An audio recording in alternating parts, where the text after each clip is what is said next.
just like organic food that they market to us, healthy, clean, fed right. It's like, well, what are we eating outside of that? The same thing with probation, right? If we have to try to remarket, reintroduce to people to treat people, clients, the folks that work with us with this kind care, create this kinship, then what have we been doing before?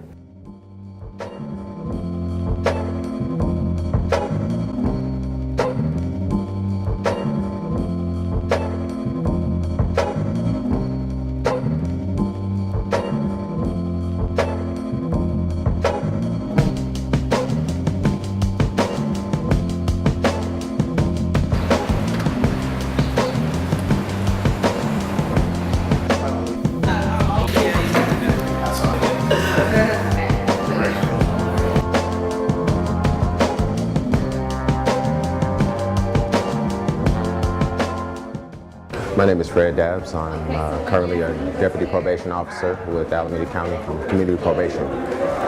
Right now I've been with the department for about 5 months and serving in community probation, of course, as a field deputy. So my function right now is to observe the City of New York's neon network.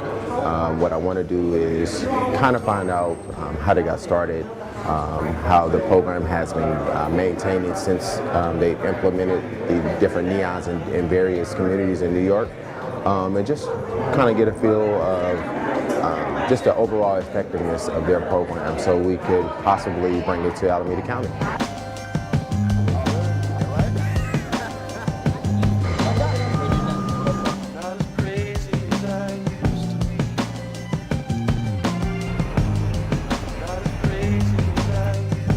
Thank you. How you doing? How you guys doing? So this is East Harlem.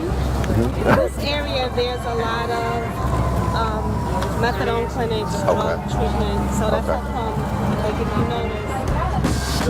Determination, courage, humility, motivation, inspiration, success. This is awesome.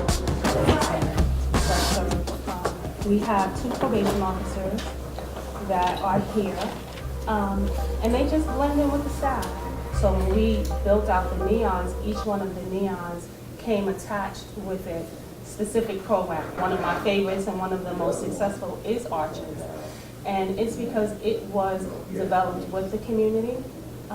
We invited them in as we were writing the RFP. We brought the community in to help build what the program should look like. So the mentors are available 24 hours a day, which I think is why the program has been so successful. These are the same kids I walk by every day in this community. So I can't have a detached perspective in the outcomes of their lives, because that makes it safe for my mother, my sister, my cousins, etc. And plus, I actually love these kids because I see myself in them. So the approach that we take here is really a community-based and a family-based perspective. So what I'm saying is I don't know if this could be recreated somewhere else, because you have to actually care. You gotta feel like you have some type of interest in what's happening in these kids' lives. That's the only way that something like this is going to be successful. Thank you.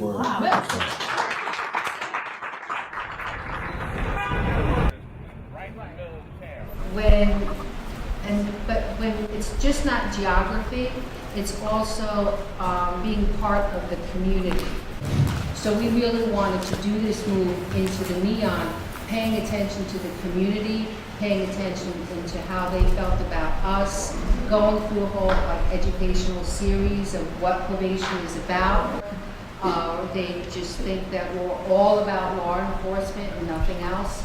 So it took a little while for us to go through that process of educating the community.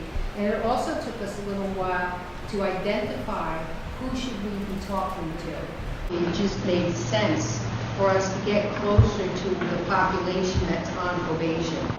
Today we really learned about how the neon concept or the neon model got started, its impact on the 7 communities that it's now operating in. I think one of the best things that I learned today is transformative mentoring, and that's a term that we've heard a lot today. So when I go back home to California and we start talking about this whole NEON model, I'll be able to have a greater perception of what that really means and how it can be implemented into Alameda County. We have a similar model. It's a similar model to the NEON. The only thing is we're not stationed in the community.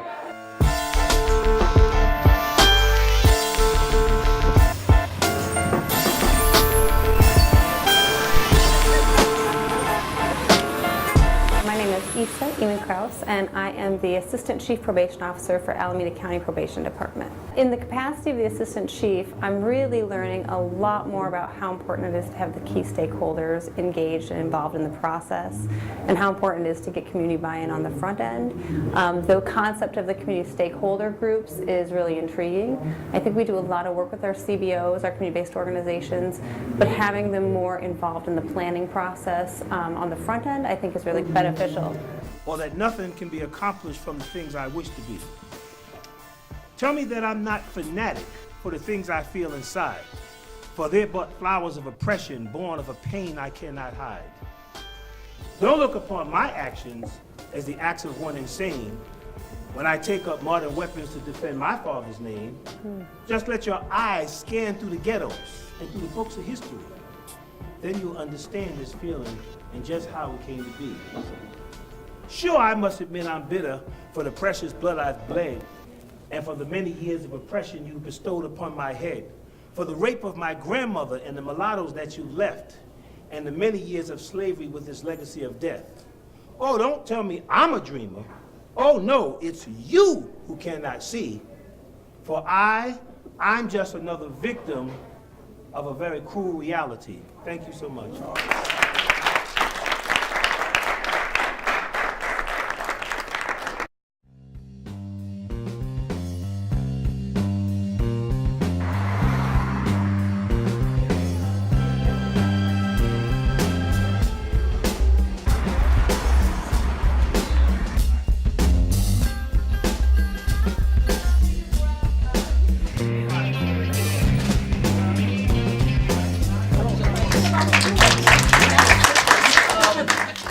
Harden. I started at the Center for New Leadership 15 years ago, fresh out of prison. I want to touch a little bit about the Neons. So I've been doing this work for 15 years. We started out very gung-ho, parade to the side, no more prisons, shut them down, and that is still in me too. I'm not going to say that's not, because it is, right? I remember the first campaign we ran was the No More Youth Jails campaign, when we was up against DJ J. I was crushing them in city council meetings, shutting them down, holding them accountable, making sure they stayed there to 6 o'clock at night to hear our voices. And we got $64.6 million pulled out of that budget. That's right around the time you guys are from, you know, Cali, Alameda County, where it was like Books Not Bars campaign, right? I remember running that video so long that I can almost repeat it verbatim, everybody who's in that video and everything they said, because that was a part of our workshop. So we won that, and we continue to do this work, and here we are 15 years later actually working with the Department of Probation. We didn't know incarceration can have a level of humanity that it did. And while we don't want them to be accustomed to incarceration, what we do want them to be accustomed to is for people to respect their humanity and see that within them. So that's kind of the work we're doing. I'm going to sum it up, keep it moving, and thank you.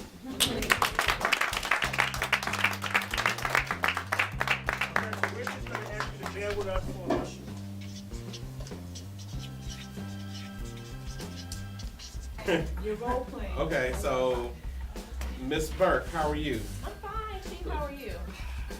I'm eager to hear about your trip and give me some feedback on. Give me something to chew on. As far as the NEON goes, Chief, I think that we really need some clarity as a department, because I think we walked into it thinking that, okay, it's just a site, it's just a program, but for New York probation, it's a actual approach, it's a change in thinking, it's a change in culture. And I don't really think at this time we're ready for that right now. So we need to decide on how we want to do it. Do we just want to have a NEON site, or do we really want to overhaul our department and change it culturally? I don't think that's going to happen. We can't decide on a dress code Okay, so I don't think we can decide on a neon culture change in 6 months. I'm not saying it's not possible, I just don't think it's gonna happen in 6 months. On that note, give them a round of applause. To the proactive team.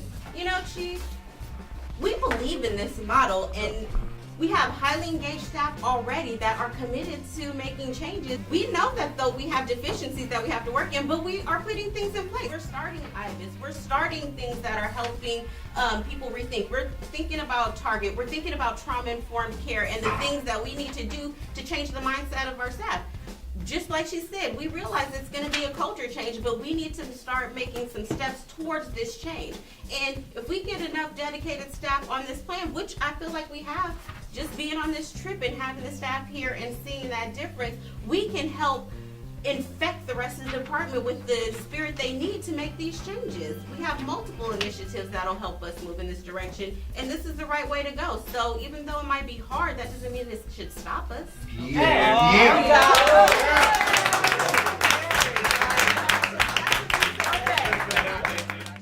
Why is it already done? Well, I was just curious to see what the time frame was. So let me just say that all the things that you guys are up against, we were up against too. We're not going to simplify it, because we definitely had our partnerships that were grounded in probation and felt that we belonged to them, right? But I have to say this. I was made assistant commissioner right about the time that neons were introduced. The whole entire neon values was introduced to the agency.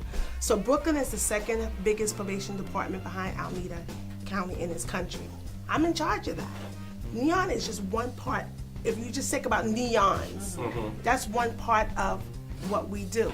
Right. But I had to think about a way how because it wasn't good enough to me. It made no sense if I just felt that I was going to send some POs out into the communities and there'll be a neon. So I had to think of a way to infuse neons into everything that we did from the very beginning.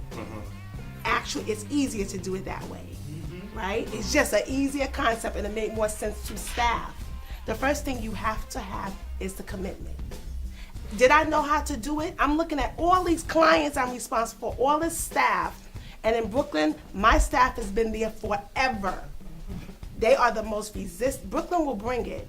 They're not afraid of people, politicians, judges. They're not afraid of anyone. They're not afraid of me. I had to appeal to my staff to get that shift. You have to be honest and transparent, and you can't give up because it's big. It is big. It's a big undertaking. But if you believe in it, just even a little bit, right? If you believe that it can really change the way we deal with our clients and our communities and us, because you will benefit from it. When I tell my staff, when everyone's good, we're all good. You can't leave some folks behind and think you're good. So you're going to have to think of a way that it's going to be part of the way you do business overall. If you keep looking at it as a project, it does seem, how am I going to get this done? Neon is not, it's a values for us. Right, it's not it's a the way project. we touch, as soon as we open our doors, when you walk into our place, we had to change that.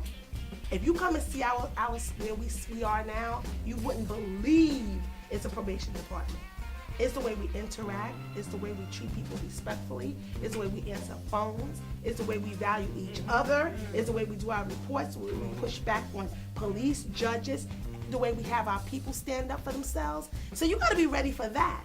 Otherwise, and if you're not ready, it's not a project. I'm telling you right now. So under the rehabilitation umbrella, we have a gazillion objectives, and they're all disjointed, right? And in our mission statement, the last piece says effective partnerships. And we're doing it, it's just not aligned. So maybe the work for us is to figure out how do we take what we're already doing and align it with this neon mindset, which means also including the community and true stakeholders, and look at, yes, we tried it before, but perhaps we didn't know the proper rules of engagement for those communities, and we didn't involve the right folks.